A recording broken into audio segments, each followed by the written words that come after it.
Welcome to the show, Quinn.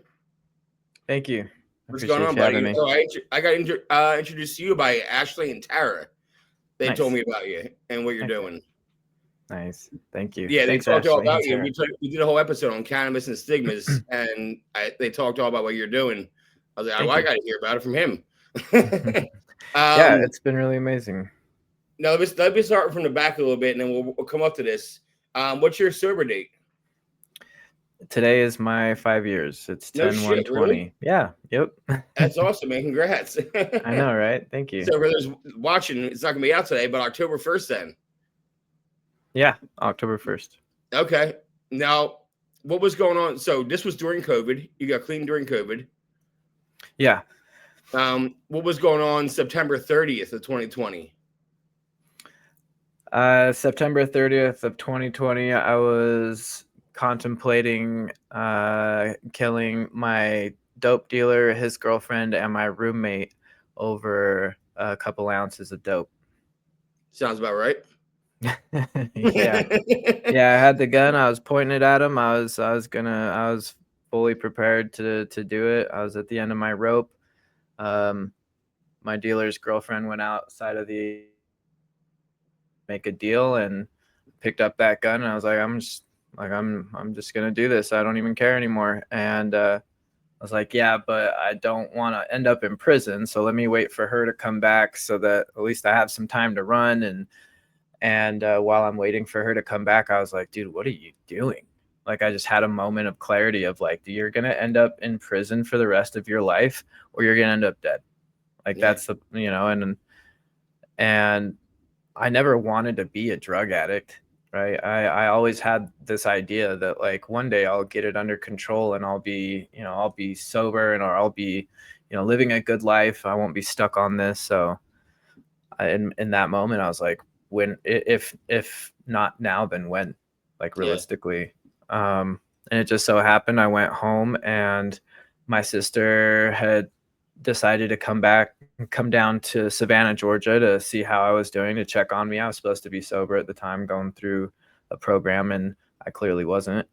And she got there and she's like, dude, you look like shit. Get your ass in the car. And I resisted for a minute, and I was just like, you know what? Yeah, let's go. I'm so done. I'm just done. Yeah.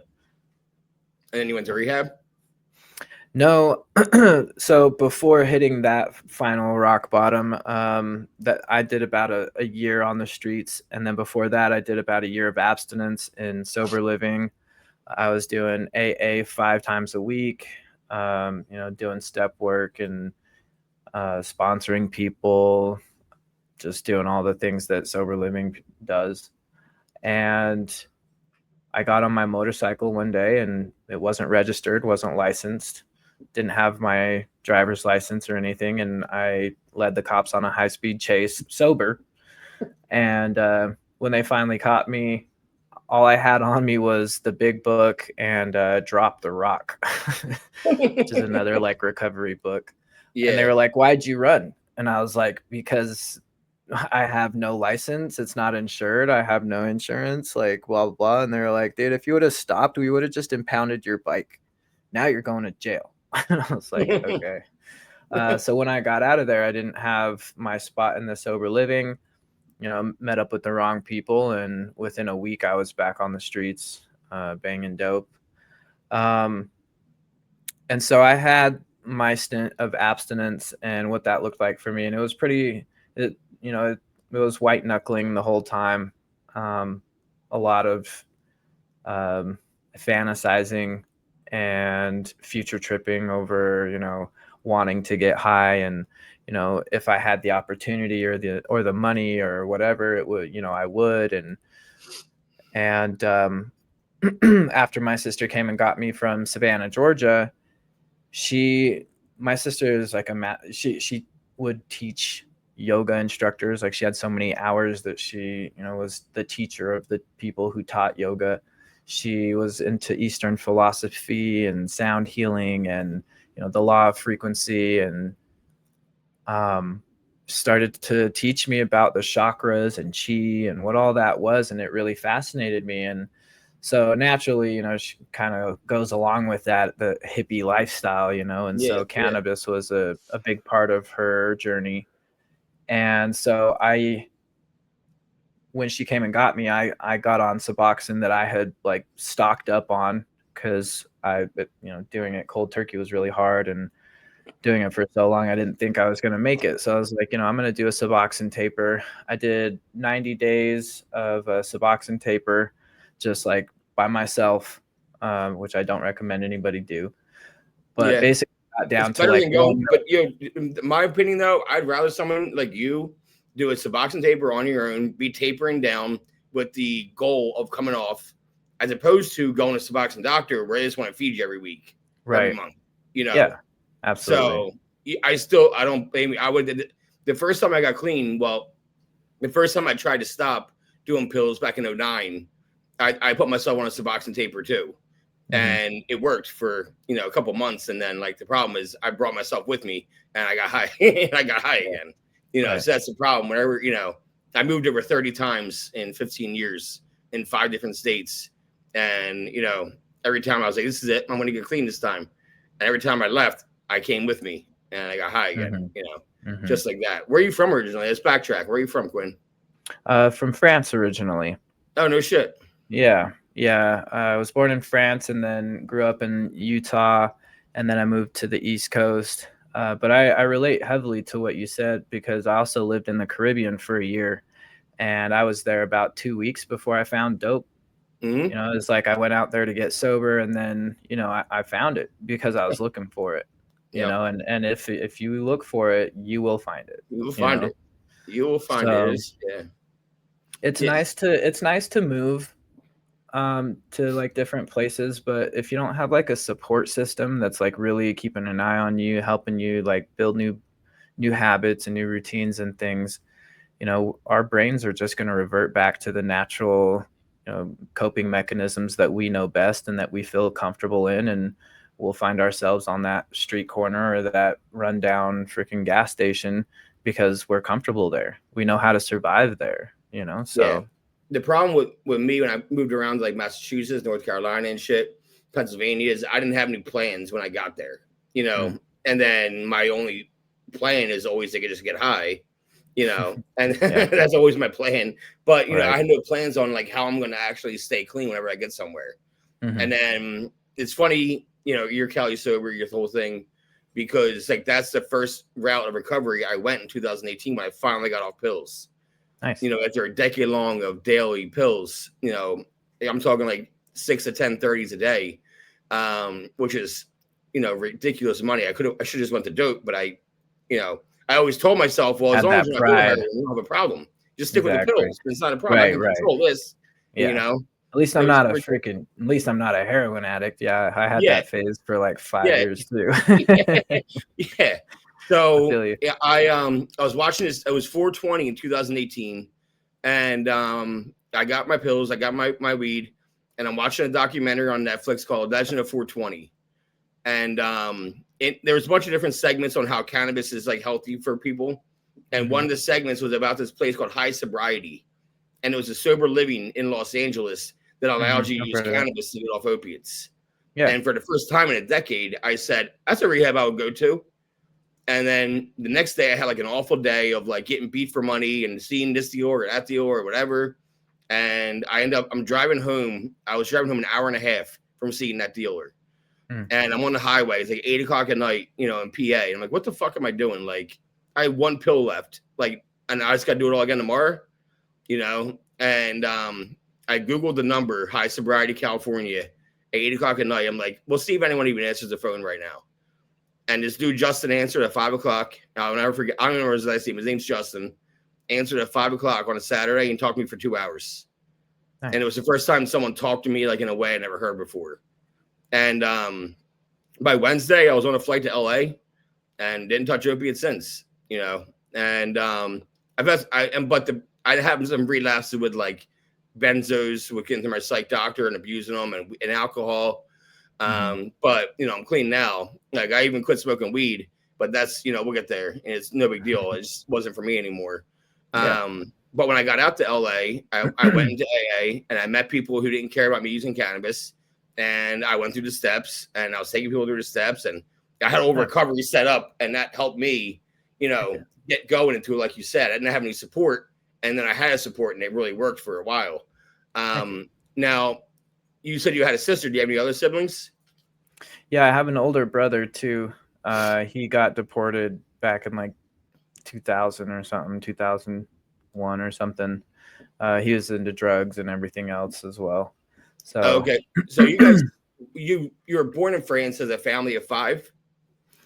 No, it was just my brother and I and my mom that moved here to the United States. And then my sister was born here in the United States. Okay. I got you. All right. So I have 3 siblings, or 2 siblings, an older brother and a younger sister. Yeah. How old were you when you moved here to the United States? I was 3 years old. Okay. So you were young. Yeah. Okay. Yeah. Still young. I only spoke French at the time. And I started to get bullied for my accent, bullied for my name, started getting sexually abused. My mom ended up marrying a guy who was physically abusive towards her, alcoholic, coke addict, cheated on her, beat her, all these things. And so, growing up, not having a steady father figure, feeling alone, being abused, being, hurt, and all these things, watching, a very volatile childhood growing up, it was just constant chaos. It was survival mode constantly. And then when I hit 15 years old, I got surgery on one of my shoulders, and it was like 2000, probably like 2000. And they gave me Oxycontin because that's what they gave everybody back then. Yeah. Where's the amazing? Were you born 85? What's that? Were you born 85 or 86? 86. Yeah, me too. Okay. My birthday was 2 days ago. So I just cool. Happy birthday. 39. Yeah, thank you. Yeah, nice. So I just turned 39. So I remember when anybody got hurt back in high school, they were handed oxys like nothing. It was just like candy. Like, here you go. Here you go. Hurt your arm. Here you go. Right. And so you were given. Do you remember the strength you were given the first time? I got 40s. Wow. Let's start off. Yeah, so I got some Oxy 40s for my pain, because what they did, I had this cartilage growth on my shoulder, so they had to open my shoulder and then saw off the cartilage with a bone saw.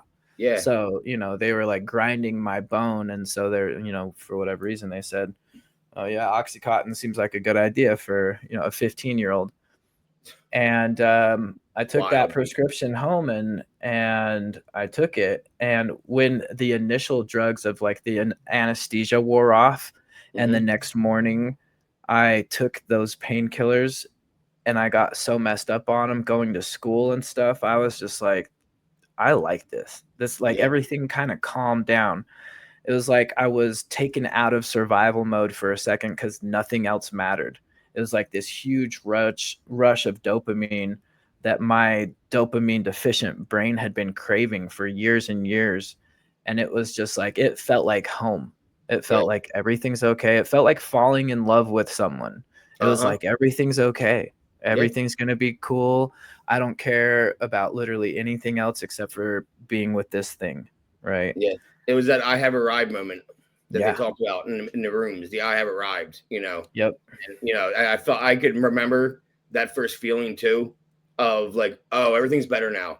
Yep. Because I had the same kind of trauma you did growing up. Not with my parents, but the other stuff.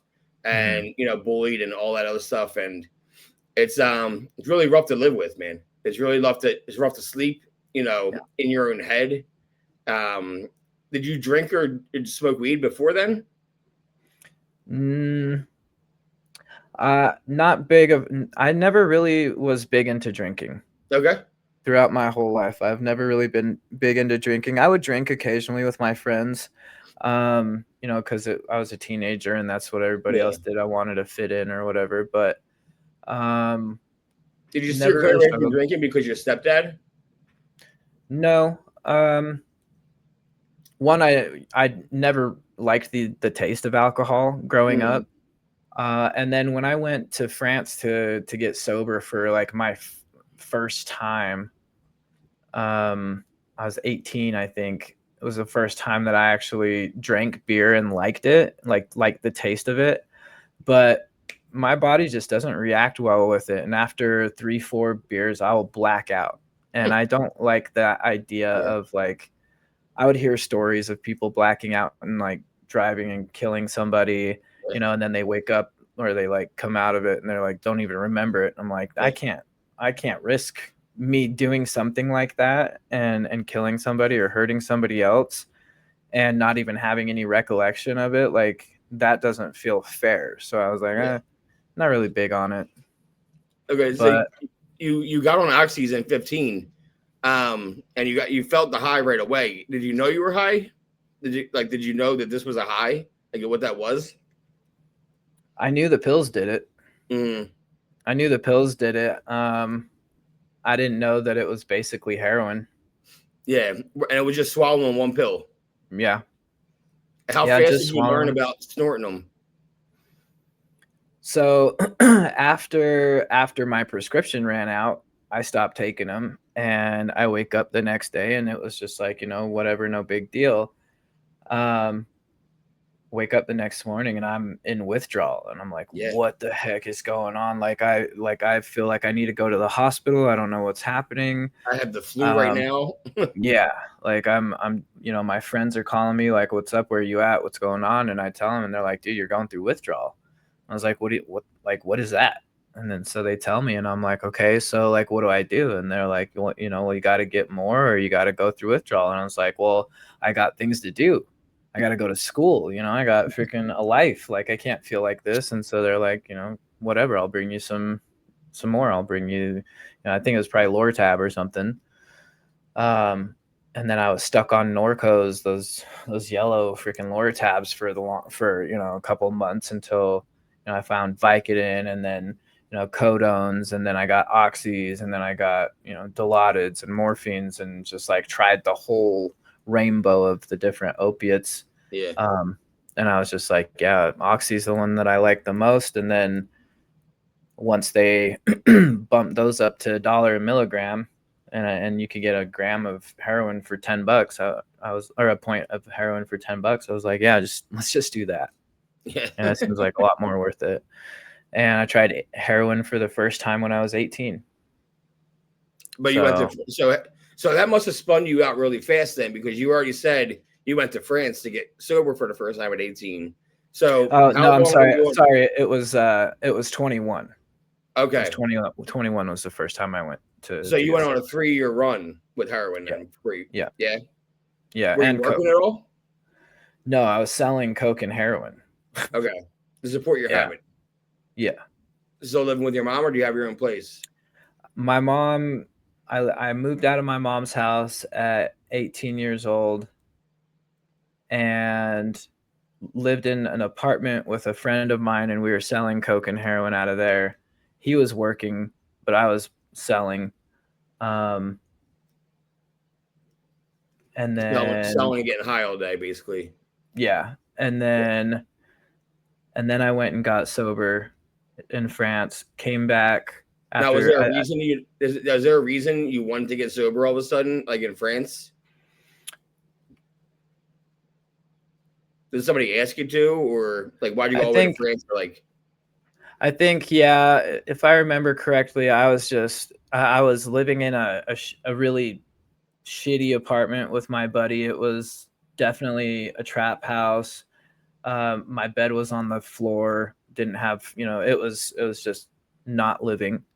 And I don't know exactly what took me at that time, but I was like, you know what? Yeah, I need to get my life together. I moved back to my mom's house for about a month and just like ruined my relationship further with her at that time, until the day that I left. And then I went and got sober for 3 months, came back and held on to that sobriety for about a year and a half before just running into the wrong people and falling in again. and that was white knuckling it though. Yeah. Yeah, Yeah. And that was before like I knew what even any of that meant, yeah, or I didn't really know like back then it was DARE, the DARE program said, oh, if you do drugs, you're the moment you weed to your mouth or whatever, you're going to lose your entire life. And then when I did that and I didn't lose everything, I was like, oh, so what else did they lie about? And I just started, Yeah. experimenting with everything. But I didn't know that like a drug problem was a thing. Yeah. Like they talk about it and they say, oh, it'll, but in your mind, or in my mind as a kid, it came along with so much more, like the look of somebody who's addicted, somebody who's like all, their face is all picked away and they look homeless and, Yeah. that. And I was like, well, that's not me. Yeah. I'm in the prime of my life. I still look good. I still, I'm able to, maintain a job and do all these things. So like, I'm not addicted. Yeah. Yeah. I mean, everyone has like their own thing where they're like, you feel like that too, where, well, if no one knows, then I'm fine. Right. If no one's saying anything to me, then I'm good. And it's weird to go through going through our 20s when we did, when, heroin and oxy was surging everywhere. It was so easy to get anything, between like 2008 to 2015.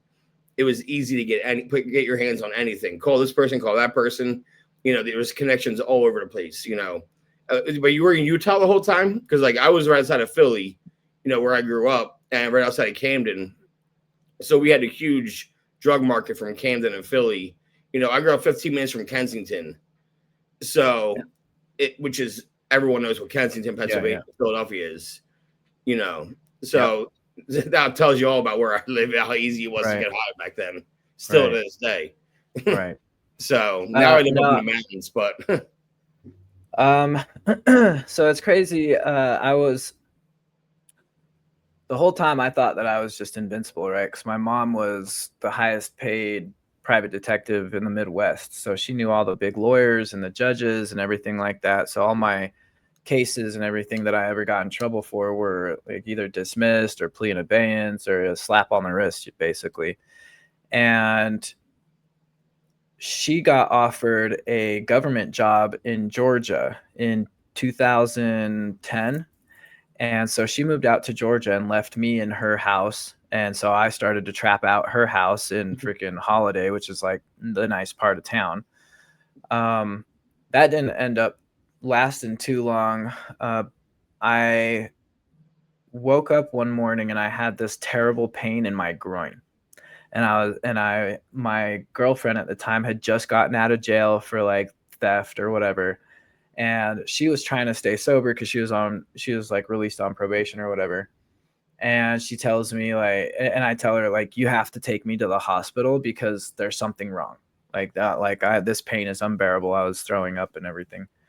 So she takes me to the hospital and they say, you have a testicular torsion. It's where one testicle wraps around the other one and it's cutting off circulation. So like, if we don't operate, you're going to lose it. And I was like, okay, well, operate. And so they like look at my arms and they're like, oh, so you're an intravenous drug user. I'm like, yeah. Like, okay, whatever. They put me under and they wake me up from the anesthesia with adrenaline.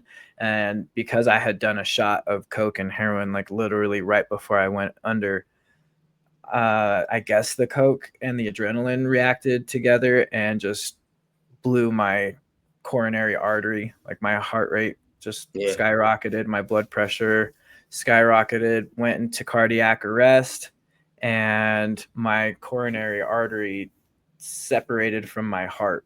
So they called my family and they're like, no, come say goodbye to your kid. Like he's done. He's not going to make it.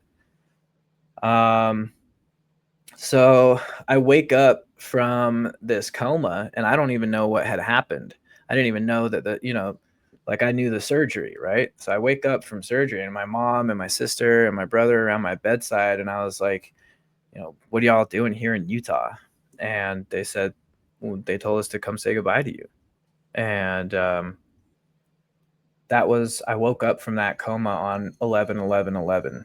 So that was a very symbolic day for me. Yeah. But I didn't get sober. They told me that I wouldn't make it to my next birthday, which was less than 7 months away. So my mom was like, you need to come back to Georgia with me. You need to, spend the rest of your time with us, with your family. And I was like, okay, whatever. Went out there for about a month or two, hated just living that life out there. And I was like, no, this is not how I want to die. Like, I'm going to go back out to Utah and I'm going to do whatever the hell I want. So came back out to Utah, hit the streets again, about another year or two of that. And I was like, okay, I don't know when I'm about to die, but like, I've just kind of been waiting for it. Right. I was like, let me hit up my mom and see, maybe I'm just done with this. So moved back out to Georgia, got sober for about another year, found painkillers out there, got into school, ended up losing my cell phone business that I had started. And my girlfriend at the same time. So I just kind of was like, screw this, screw life. I'm done. And it just went hard. Just like up until that point, I was able to like maintain a job, go to school, pay my bills, like still do like relatively good stuff as a civilian.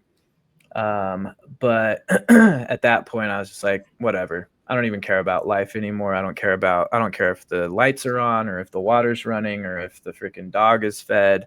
Like, screw everybody. And I just spiraled until I came into like $3,000 or $4,000. I think it was from school. I was like, you know what? Screw everybody. I'm gonna go live in the Caribbean and just be a beach bum. I'm gonna go get sober in the Caribbean and be a beach bum. So I moved out to the Caribbean, got this tiny little shack. I was just gonna be a surfer dude, and got some Suboxone, and was just trying to do it. And then 2 weeks into it, somebody offered me coke. I was like, yeah, whatever. I'm not, don't usually like it without opiates. Do you have heroin? Do you have painkillers? Do you have this, that? And immediately found that. So for the next year in the Caribbean, I was just high on dope. And then one of the owners of Zaxby's Chicken, he, which is like a Southern chicken place, kind of like Popeyes. I know. I live in North Carolina. Oh, yeah, I live in North Carolina. That's right. Zaxby's. Yeah. Met one of the owners, and he was like, if you want to come back out to Atlanta ever, let me know. I'll give you a job. I was like, okay, cool. So after a year of that, I was like, yeah, let me get a job, because the minimum wage down there, the living, everything is just, it's tough. It's tough, man. Yeah. Yeah. Especially when you're like conditioned to like the American lifestyle, Yeah, you got to be retired and just like chilling, if you're down there with like money already in the bank. Exactly. Definitely. Yeah. That's when it's beautiful. Yeah. But so I was like, okay, I'll come back to Atlanta. I got on subs again. I was like, I'm going to do a Suboxone taper. Everything's going to be fine. I'm going to move out to Atlanta.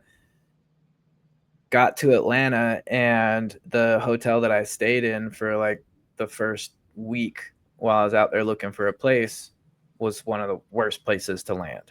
Didn't even really expect it, but my mom paid for it. My mom picked out the hotel. Freaking 2 days into it, some dude offered me heroin, and I was like, yeah.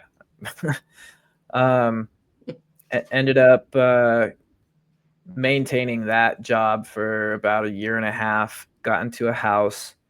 My mom helped me get into a house in Atlanta, and across the street was a trap house where there was prostitution, crack, everything else. 3 or 4 houses down the street was a cul-de-sac with like one of these major crack operations happening.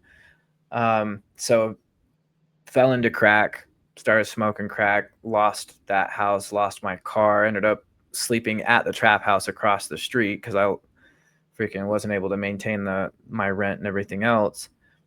Stayed there for a little bit, ended up getting shot at, getting my nose broken, freaking getting jumped, getting beaten a few times, just crazy lifestyle. And one night I'm in one of these other trap houses and my dog hadn't eaten in a couple days because my dope was more important. And I was searching for a vein. Finally, after 45 minutes, because my veins were so shot after 18 years of use, finally found one. It registered in the needle. Everything's good. Every life's okay, beautiful. And then I go back to push it in, and it's missing. So I'm like, fuck. Search again, go to, finally find it again, go to push it in, coagulated. And I'm just like already withdrawal. I'm just like, fuck life. And I just had a mental breakdown. just threw the shit against the wall, started throwing all my shit, like just screaming, like, why me? Why are you doing this to me? Like, why did you pick me to suffer like this? What the hell did I do to deserve this life? Like, I've got friends who are dead.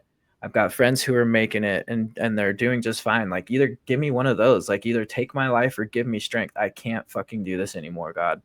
Like, if you're even out there, if you're even listening, if anything's out there, give me strength. I cannot do this.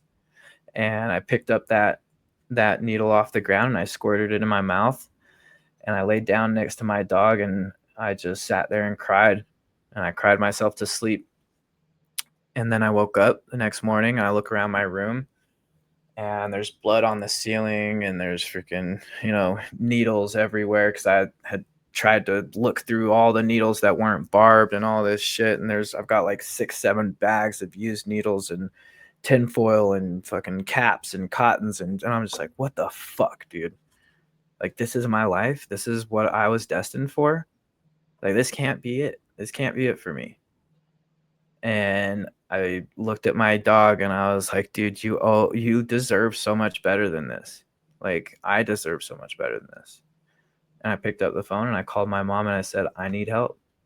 And I need professional help. I need to figure this out. And that's when I went to Sober Living and did the AA. I had a good grasp of it for about a year. And my mental health was just like, you're still broken, you're still this, you're still that, you're worthless, you'll never amount to anything. I'd get into these states of emotional dysregulation because I have borderline personality disorder. So I'd get into modes where it was like hyper awareness, where I thought that I was about to I was about to turn into some evil person. Yeah. That I couldn't control. And I'm bipolar too. So it's not quite BPD, but I mean, we're like cousins when it comes down to like, I get it. Like, I go through mania a lot. Yeah. And like, I just had I was supposed to have a biopsy day yesterday. And for 5 days leading up to the biopsy, I was in complete mania, anxious, what's going to happen, what's the results going to be? Do I have cancer? You know what I mean? Like, I get clean, do all this shit, and then I get cancer for my birthday. Like, what the fuck? And up for 5 days straight. And I get to the hospital yesterday, the 1:45 check-in for a 3:00 procedure. At 5:30, the doctor comes in and said, we're canceling because I got an emergency. Pushing it out to next week. Damn. So now I just got to live with it more of that, but still, I'm right now, instead of being a mania, now I'm on the other side where I'm just complete free fall crashing, but luckily I take my meds and I take suggestions. I listen to doctors, and that's why I'm able to sit here and have a conversation with you without, it controlling my life completely. When you've been bipolar long enough and you're understanding it of the disease, and respect the disease, I think you have to respect your disease. Then you can kind of take a better grasp of it and kind of live with it and not live against it. Yeah. Oh yeah, man. When did you find out you had BPD? I found out in Sober Living. So I was in Sober Living and they had free people you could go to, clinicians and stuff. And but while I was there, I was like, oh, well, I can't take these medications because AA says that I'm not sober if I take any mood or mind altering substances. Yeah. So I was like, so at that time, because I was in Sober Living, I couldn't go back to Sober Living with a list of prescriptions, including Xanax, Adderall, Wellbutrin, gabapentin, Abilify. They would have been like, yeah, you can't have any of these. And it was like, and that would just be heartbreaking. So I already knew what time it was. It was raw dog time, and it was like whatever. But yeah, so basically it just came down to that, that idea of like, well, if I have, like you were saying, it's like cousins. I guess the only real difference between BPD and borderline, I'm sorry, and bipolar is the length of the mania. So they don't call the mania for BPD. It's called emotional dysregulation. Okay. But to me it sounds exactly It's the same. yeah, It's like you can't, it's like hypervigilance, and your brain just kind of feels yeah, like it's on fire, but like floating at the same time. And yeah.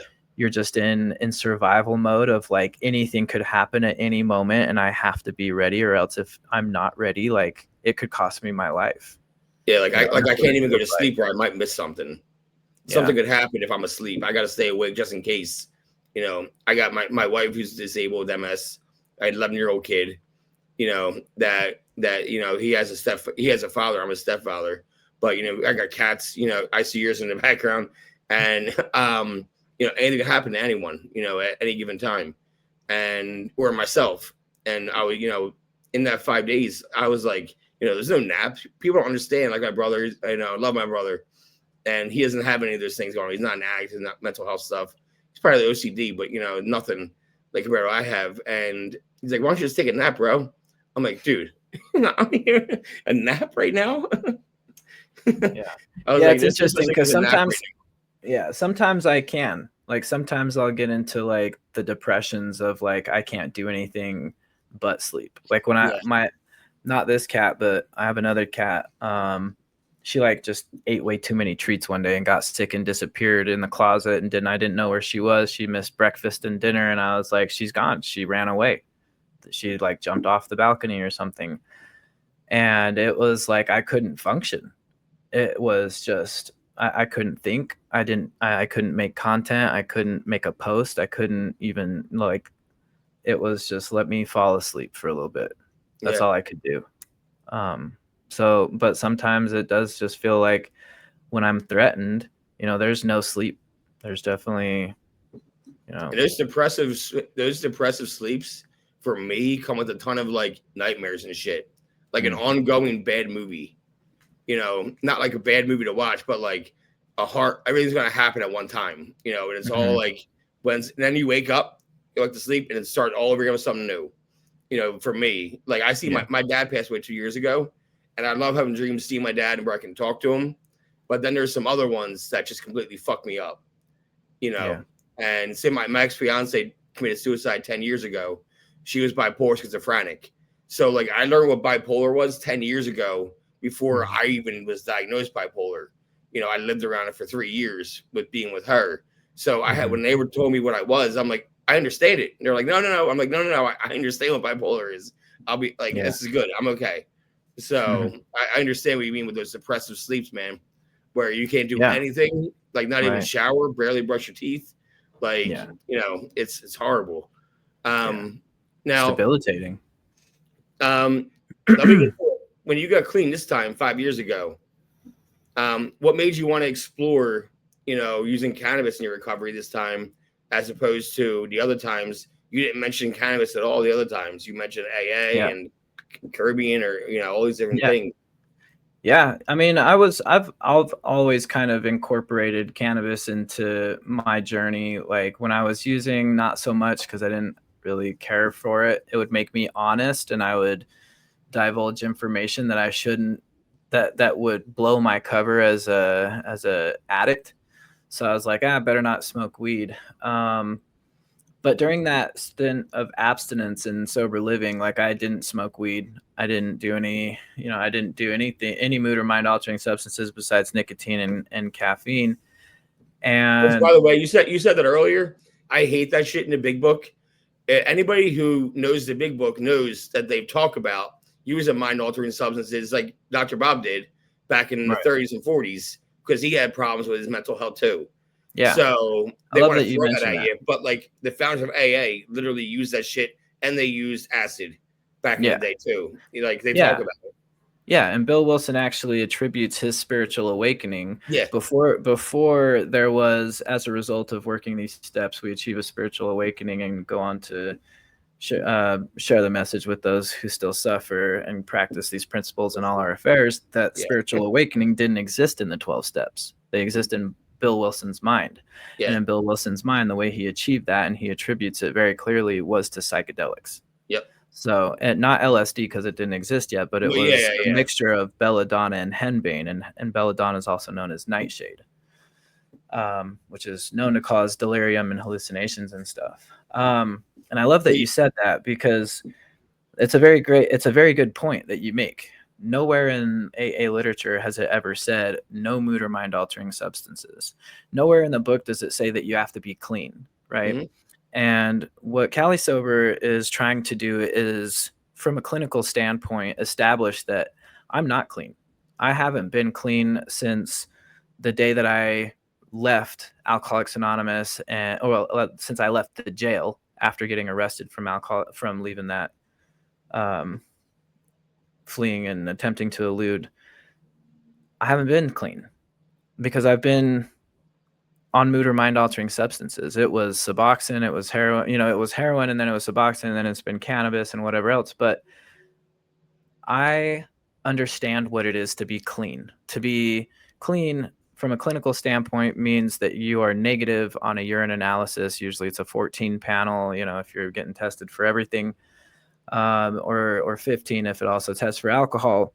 And so working as a program director in a recovery center, working as a pure sports specialist in a mental health center, I saw clients whose urine analysis came across my desk with a positive for benzo, positive for opiate, positive for whatever. And that to me did not dictate where they were at in their recovery, because these people were prescribed the medications. And so when I hear people who are like, "Oh, you're just switching a drug for a drug," my rebuttal to that is, one, technically, we're all switching one dopamine reward system for another, whether it's drugs or toxic relationships or exercise, or even somebody who's going from being a drug addict to being sober is just switching one dopamine reward system for another, going from getting high from substances to getting high from being sober and achieving things that actually feel good. Yeah. So for one. For two, cannabis is now being prescribed as a mental health medication. So if mental health medications are okay, or a outside issue considered by Alcoholics Anonymous, then cannabis falls under that category. The problem is that there are no, like, these guidelines and things that have been put in place have just been abused over time, that people in the rooms have decided, well, this branch says this and this branch says that. Like you said, in LA, there were people who were okay with using cannabis. No, I could talk about it in meetings. I could talk about it in AA. I could identify as an alcoholic and talk about how I use cannabis in my recovery. My sponsor knew I was using cannabis. I went through the steps, completely okay. And he would always remind me of step one. The second part of step one is your life unmanageable. And cannabis never made my life unmanageable. It eventually 100%. did. It eventually did, where I was just smoking all day, every day, and spending too much money on it. That's all I cared about. But that was only because I was looking for an escape, and I couldn't get anything else but cannabis, and I was just escaping with it. And I owned that. So I decided at 38. What's that? I really love that you mentioned that part. I love that you mentioned that part, because that's kind of the epiphany that I had was, why is it that some people can use cannabis and it doesn't get to that, and why some people can't? And to me, it was, why is it that I can use cannabis and not, feel like I have to spend my rent check on it, or like, neglect my pets because of it, or, all these like unhealthy behaviors, but I can't do that with heroin? What is it about heroin, or what is it about coke or crack that makes me feel like nothing else matters? And I started to do that research around the psychology and the neuroscience about, the dopamine reward system and how habits and addictions are formed and all these things. And what I realized was that basically I conditioned myself to be an addict. I don't have to be an addict. I don't have to be an addict for the rest of my life.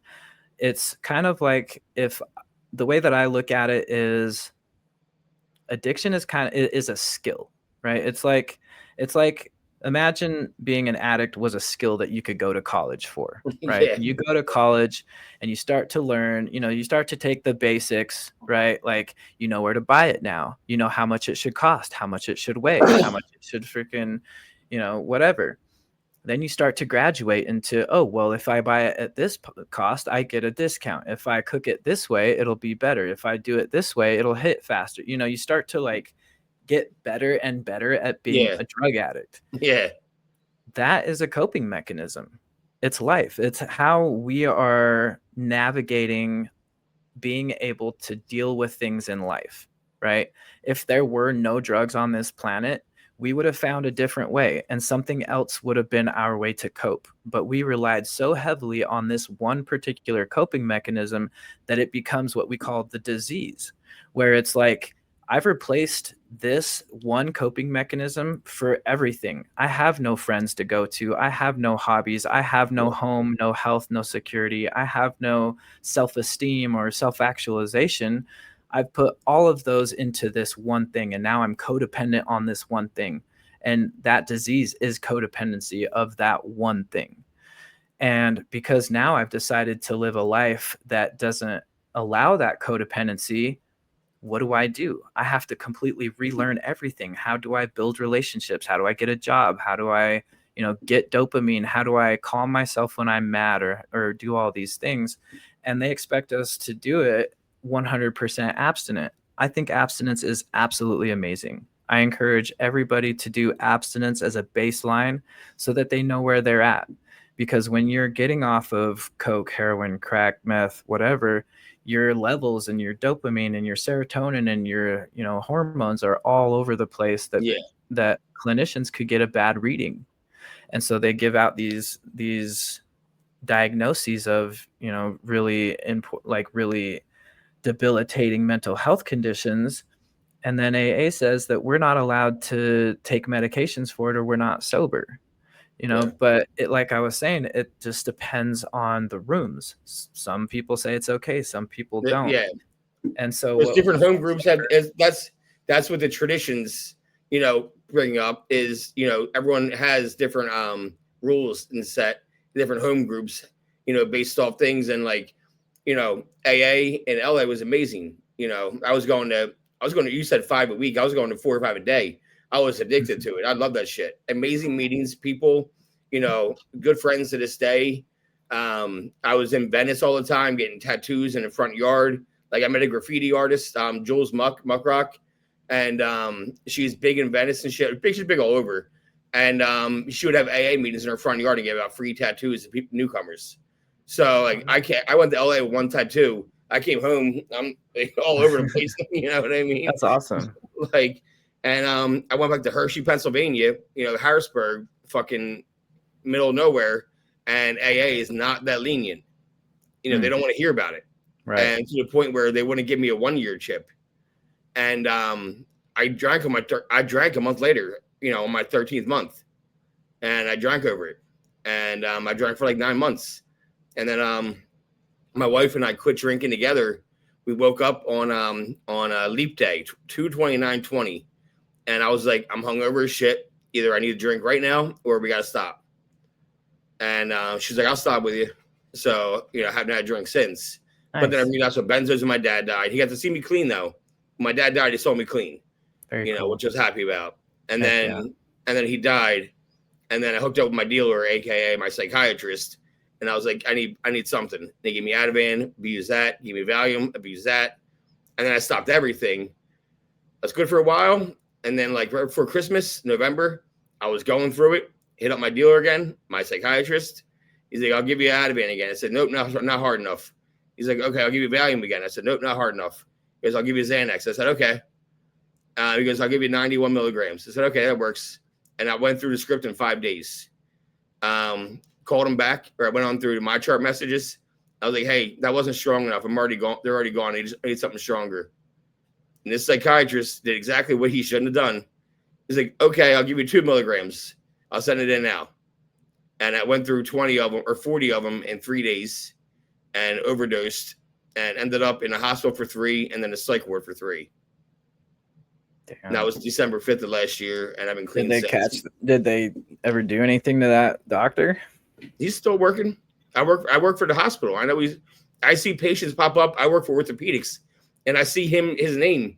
And, I have a new psychiatrist now. I just requested a new psychiatrist. And, it is what it is. I'm not going to, he shouldn't have done it. He knew up my record. He was my psych for years. But, it is what it is, dude. I can't control that. And Yeah, that's I cool. learned my lesson. I do NA now. When I got clean again, I was like, oh, I'll go back to AA. That's what I knew from before. And I kept talking about drugs, because that's what's been bothering me the most. They're Mhm. like, we don't want to hear that in here. Like, you got to go somewhere else. So I went to NA, It's and I wild. haven't thought about AA since. Because in I would have NA, it's told like, them when somebody reaches out, we want the hand of AA to be there. What happened to that? yeah, man. Yep. That's the No, thing about AA, dude. It's like I spent so much time in it. I know the book, It's yep. like, So do and I. that's And why it that's doesn't make sense to me that people are so judgmental about the way that people recover. yeah, What we're trying to establish as CaliSober is we're telling people like there is a difference between being clean and being sober, but one is not more valid of a recovery path than the other, yep, right? People who are taking mental health medications, who are on cannabis recovery or medical assisted treatment, we want to empower them in saying like, I'm not clean. I choose not to be clean because I choose my mental health. I choose to heal the parts of me that crave the escapism and the dependency that I sought out through those means. And now I focus on the quality of life that I have. And we tell people like I'm not, like I said, I'm not clean. I've never claimed to be clean, and being clean wasn't my goal, because if you tested me right now, I'll show up positive for THC. But if you look at where I'm at, I haven't touched my drug of choice in 5 years today. I've built a recovery community of over 100,000 people who follow the same CaliSober program that I created. We have people who are mentoring. We have a full mentorship program. We have literature. What's really great about my book, the CaliSober Recovery book, because I spent a year of recovery in Alcoholics Anonymous, and I heavily studied Carl Jung and Bill Wilson, and the fact that Bill Wilson found his spiritual awakening through plant medicines, that I actually based the steps off of the same steps of Alcoholics Anonymous. So nice. the steps are, step 1 is honesty, step 2, belief, hope, courage, integrity. They align with the same steps as Alcoholics Anonymous because we want to provide a safe space for everybody, whether it's abstinence or medical assisted treatment or mental health medicines or cannabis recovery or whatever it is. We want to be able to provide support for those people. So if somebody's working a fourth step or NAC or whatever, it's the same fourth step in CaliSober. And we've just worded the steps a little bit differently. So the principles are the same, but instead of, came to recognize that, we were powerless against, alcohol or whatever. Oh, you say alcohol. I'm so used to saying powers over our addiction, and our Oh lives become yeah, yeah, unmanageable. yeah. Our addictions. So our first step came to recognize that substance abuse, unhealthy behaviors, and obsessions have controlled our lives, leading us away from our true selves. So it's not about powerlessness, because I believe strongly in self-fulfilling prophecy, and people telling me that I'm always going to be just never really resonated with me. After 5 years, I don't resonate with any of the characteristics that I embodied when I was an addict. I'm not losing, my life is not unmanageable, like you said. So why would I identify as that? So what we do identify is as in recovery, right? Because yeah, I am in recovery. I experienced that, but that's not a death sentence. Yeah, Like being an addict isn't a death sentence. Today I'm able to grab a bottle of painkillers if I broke my legs and say, I can take this. I can also say, I don't want to take this for more than a day or two, or else I'm going to feel like shit from the withdrawals. yeah, So I can discern now of like, am I doing this because I'm healing or because I'm wanting to harm or escape? yeah, And that's what we focus on is in CaliSober, we're not about what substances are you taking? Is it mental health? What kind of meds are you taking? What kind of this, like, is it methadone? Is it Suboxone? Is it like Vivitrol? Like, it's not about that. It's more so about removing unhealthy behaviors, right? So if you're taking your medication as prescribed, even if it is Xanax, if you're taking it and at the end of the month you took what you were supposed to as prescribed and you're taking it because it's helping you get through and manage a better life, yep, I'm not going to tell you you're not sober. Yeah. right? You're not clean. That's okay. If I test you, you're going to come up for benzo. But that's not what I'm worried about. What I'm worried about is, what is your quality of life? Are you abusing? Are you escaping? Are you numbing? Or are you healing? Are you recovering? Are you doing the very best thing that you Yeah. possibly can to get to the next step? And And I that's what feel Cali like Sober is about. that's awesome because, like, at least for me, I always say that like I'm always going to be an addict because my drug of choice is never going away. My drug of choice is the word more. You know, that's what I'm addicted to. More of whatever's filling that void that I'm looking for at the time. Because even when April 1st last year, when I quit smoking weed and I quit, by benzos, all I had were cigarettes, and then I fell into gambling hard. I needed something to fill that void. And like I've always watched sports. I played sports growing up and watched sports, and I gambled growing up. And then like I gambled in my 20s a little bit. I had a bookie and trying to make money to buy drugs, and but it wasn't like too crazy. And then FanDuel and all that shit came out, in Pennsylvania, and you didn't have to leave your house. You can just do it all, and they deposit money in your account. I got addicted to that real fast, and now I'm in GA. You know, I do Gamblers Anonymous on the weekends. I do it once a week on Zoom, and it's based out of Las Vegas because I figured if anyone can quit gambling, it's people in Vegas. Yeah, that's a good one. So, I go to those meetings, and it's a cool, 1 hour a week. And I haven't gambled in, I don't know, 14 months now, something like that. Nice.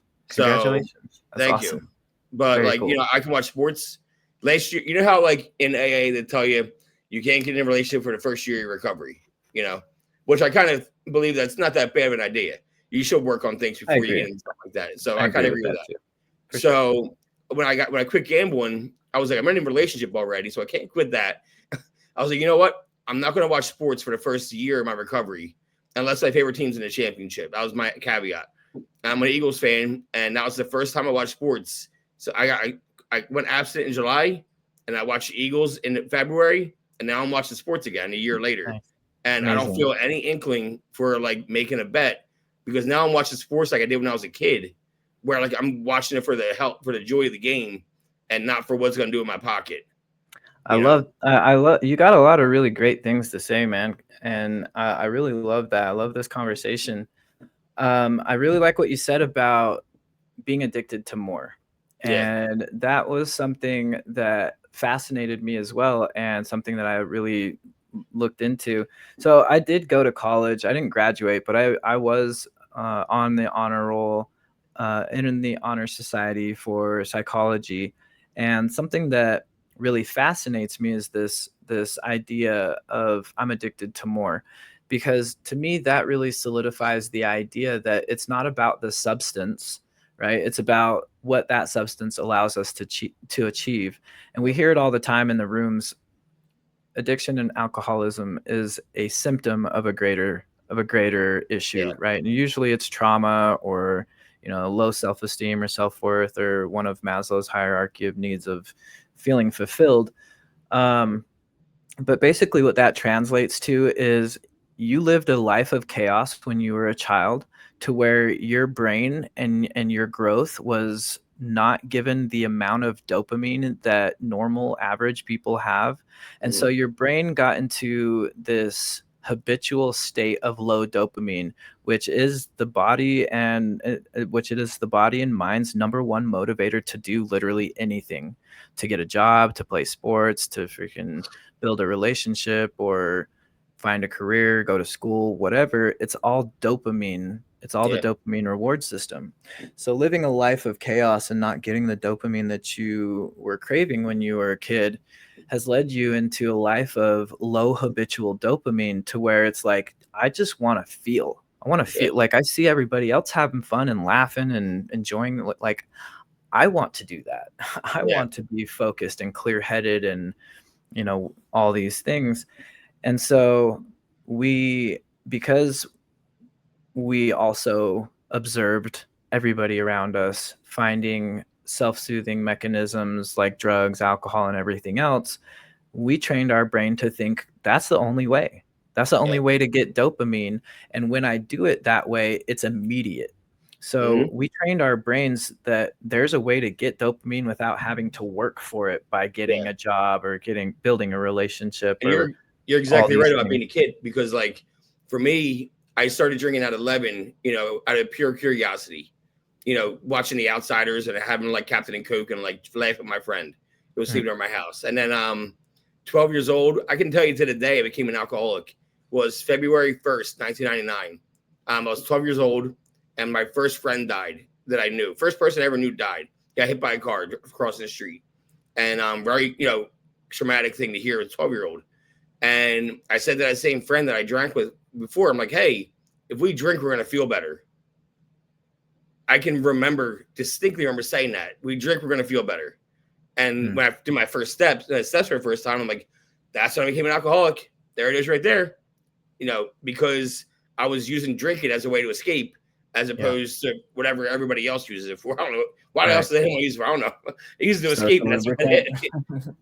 Yeah, absolutely. And we live in that so long that, like I said, it becomes the disease, right? The disease of alcoholism, where it's basically replaced everything, where we've said, alcohol will make this better, or drugs will make this better. We'll feel better if we drink or if we drug in this moment, right? And it might have been our friends passing or a breakup or a loss of job or, a failed class or whatever. Whatever was meaningful in that time. Right.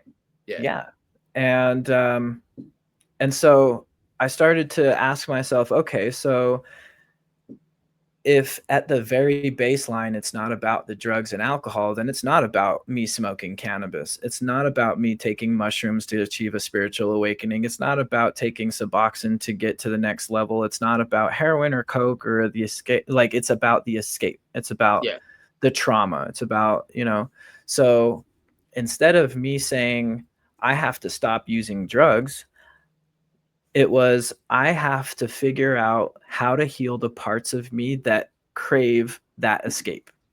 And that's what I did. That's what I did, that psilocybin ceremony. I got the spiritual awakening, the ego death. I met my inner child. We healed all the sexual trauma, abandonment, everything else. And when I got out of that ceremony, it was just like, I have no need to escape that life. I don't hate myself anymore. I don't want to leave this earth. Like, I want to be here. I love myself. I love what I've been through. What can we learn? How can we go forward? How can we make the rest of our lives the very best that we possibly can? That's awesome. We're gonna end it. Yo, I saw the time. We're gonna end it right here. Because I know you got a heart out. I know you got something to do. Yeah. It's 15. So I completely agree, and I definitely want to talk more about this when we have more time. Yeah, definitely. Great getting to know you, dude. And absolutely. If you ever need anything, let me know. I'm gonna put out, what's the website? CaliSober Recovery. Yep, CaliSoberRecovery.com. You can find us there. We have meetings, Zoom meetings every day, in-person meetings, just like AA. We have 12 steps. There's a lot of really great stuff in the book. We added the relapse prevention plan, relapse autopsy, emotional regulation tools. All of the step work is right here in the book. The 4th step worksheet, all that is right here in the book. So it's an all-in-one guide for recovery from anything. And the book doesn't mention cannabis. The book doesn't mention drugs. It mentions removing unhealthy behaviors. Alcohol's Anonymous. They don't mention alcohol in the steps. They don't alcohol. They mention the first step, and that's it. We don't even mention it there because, like I was saying, to us, it's not about the substances. It's about the behaviors. I think you're doing great. I think that you managing your mental health is absolutely amazing. I think that the quality of life that you're able to achieve now compared to substance abuse is probably night and day difference, right? And that should be celebrated, despite whether or not it's a mood or mind altering substance. And so it's, for us, more so about building a community where people are allowed to, across the world, whether you're in California or in Pennsylvania, or if you're in Australia or whatever, we want people to be able to say, you know what, I'm taking Xanax for my anxiety. And you know what, I think maybe they prescribed me too much. Maybe I don't need this much. Maybe, I feel this way because my behavior around this kind of seems like this, and we want to support people instead of being like, oh, you can't talk about meds. You can't talk about cannabis or medical assisted treatment or all these things. We are here to support people no matter their path. Yeah. Yep. I'll put it in the description too. So if you're watching this, go to the description. info, CaliSober.com. Oh, CaliSoberRecovery.com. And thanks again, bro. I'll talk to you real soon. Absolutely. Thanks All for right, having see me on. I appreciate it. No problem, dude. See you.